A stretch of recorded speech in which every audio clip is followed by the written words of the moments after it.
और अब पहला सवाल आपसे यह है कि विपक्ष ने तो अपनी तैयारी कर ली है जिसमें कई मुद्दे हैं और इन मुद्दों के सहारे सदन में सरकार को घेरने की कोशिश करेगा विपक्ष, जिसमें सीमा पर चीन से विवाद है, महंगाई, बेरोजगारी है, जाति जनगणना है, बीबीसी डॉक्यूमेंट्री है, महिला आरक्षण विधेयक, ऐसे कई मुद्दे हैं बड़े। सरकार की क्या तैयारी है कुमार गौरव?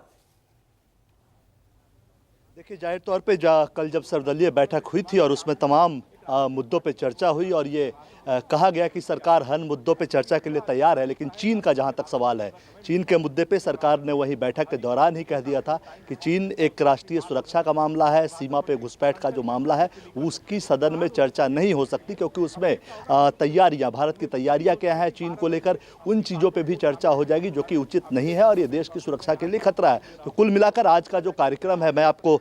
बताऊँ, बजट सत्र की शुरुआत राष्ट्रपति के अभिभाषण के साथ 11 बजे शुरू होगी। उसके बाद लगभग 1-1.25 घंटे का ये भाषण होगा जिसमें सरकार के कामकाज का ब्यौरा पेश किया जाएगा। आम आदमी पार्टी और बीआरएस, जो कि तेलंगाना की पार्टी है, टीआरएस जिसका नाम था पहले, वो इस बैठक का बहिष्कार करेंगे, उसके सांसद सदन में हिस्सा नहीं लेंगे। कांग्रेस पार्टी की तरफ से Sonia Gandhi parliamentary party chief हैं, वो शामिल रहेंगे क्योंकि उनके ज़्यादातर नेता जम्मू कश्मीर में बर्फबारी की वजह से फंसे हुए हैं। इसके बाद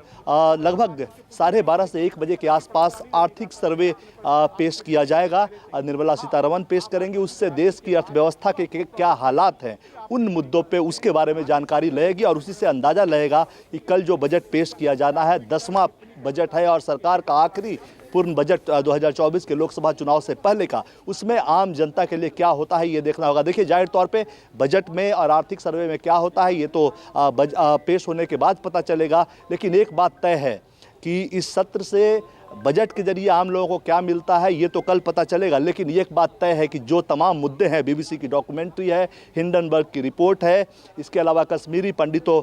का मुद्दा है, महंगाई, बेरोजगारी, ये तमाम मुद्दे हैं। अगर बजट में खासकर महंगाई, बेरोजगारी जैसे मुद्दों पे सरकार कुछ विशेष नहीं की तो जाहिर तौर पर आने वाला जो ये सत्र है पूरा, ये जो पूरा सत्र है जो 13-14 फरवरी तक है, कहीं ना कहीं इसमें आम जनता को भले बजट से कुछ मिले ना मिले, हंगामा जरूर मिलेगा, ये तय है। और विपक्षी पार्टियां भी इसके लिए तैयार हैं, उसकी झलक आज से ही देखने को मिल रही है। 2 पार्टियां राष्ट्रपति के अभिभाषण का बहिष्कार ये कहते हुए कर रही है कि राष्ट्रपति का इसमें कोई शब्द नहीं होता, सरकार के झूठ का पुलिंदा, जो मोदी सरकार के झूठ का पुलिंदा है कामकाज का,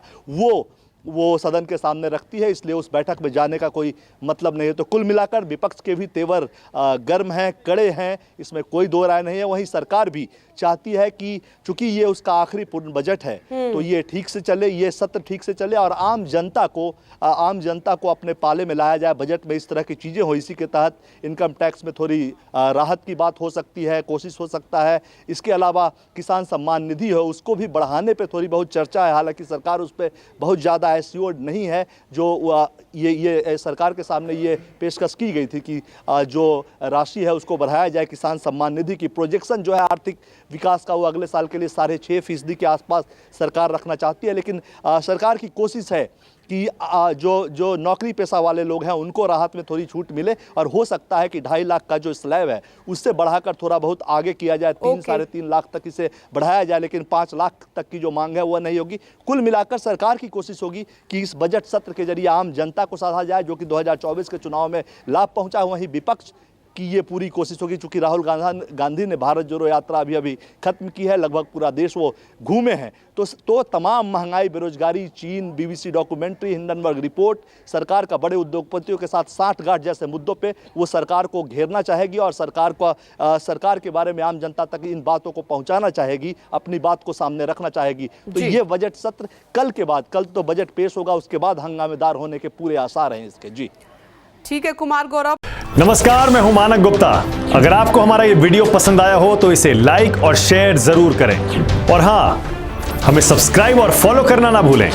ताकि आप देश और दुनिया की कोई खबर मिस ना करें। तो जुड़े रहिए हमारे साथ और देखते रहिए न्यूज़ 24।